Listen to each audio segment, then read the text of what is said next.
SNK and Code Mystics have steadily been preserving the Neo Geo Pocket library for various platforms, and honestly, it's been a good thing. The first wave of releases was brought together as one bundle in Neo Geo Pocket Color Selection Volume 1, which honestly is a fantastic collection featuring some of the best portable fighting games ever made, and even a couple of solid Metal Slug releases too. Another wave of releases followed since, and these are now being bundled together in an all-new volume in Neo Geo Pocket Color Selection Volume 2. Where the first compilation felt like an actual greatest hits curation, this follow-up feels like a collection of leftovers with a few noteworthy titles.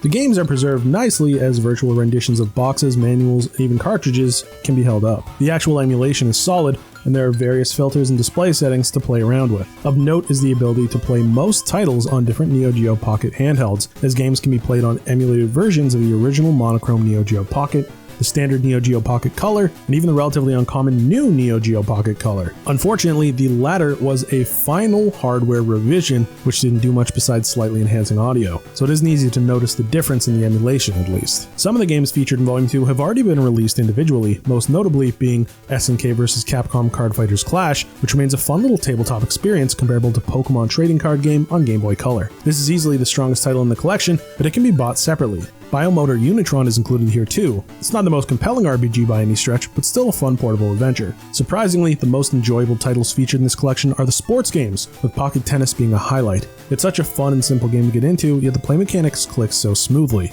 Of course, there's a baseball game too, which is just as fun and robust, and even soccer manages to be fun here. These are all great examples of how a sport can be interpreted as a bite-sized video game experience. They're easy to get into, and yet have all the necessary quirks to keep it accurate to the real thing. Speaking of sports, there's Big Bang Pro Wrestling, which leans more towards being a fighting game. There aren't that many pro wrestling games on portable consoles that have stood the test of time, so this one is a welcome inclusion, even though the grapple system isn't the most interesting. The character sprites are detailed, and the game tries to nail the presentation right. Another odd fighting game in Volume 2 is Mega Man Battle & Fighters, which feels like a boss rush mode presented as a one-on-one fighting game. The game is largely based on Mega Man the Power Battle, which can be found in Capcom Arcade Stadium 2. It's interesting for what it is, but hardly a game to come back to again and again. Some of the best portable experiences are puzzle games. While it would have been nice to see a little more included in Volume 2, at least there's Puzzle Link. A simple mechanic of linking and chaining tiles works effectively to create a simple and compelling puzzle action game. It's no Tetris or Puyo Puyo, but it does enough to scratch an itch, even for a little while. What makes Volume 2 particularly interesting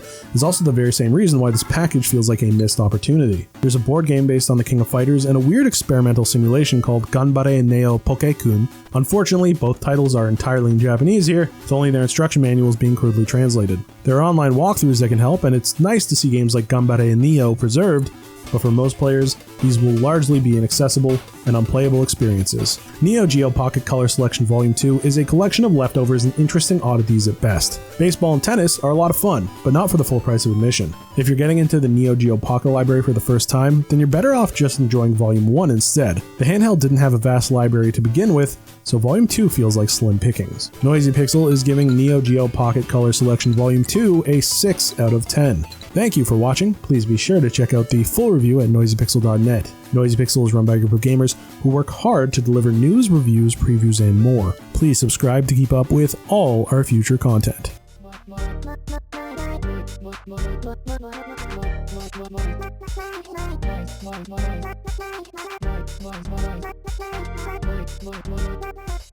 Noisy Pixel.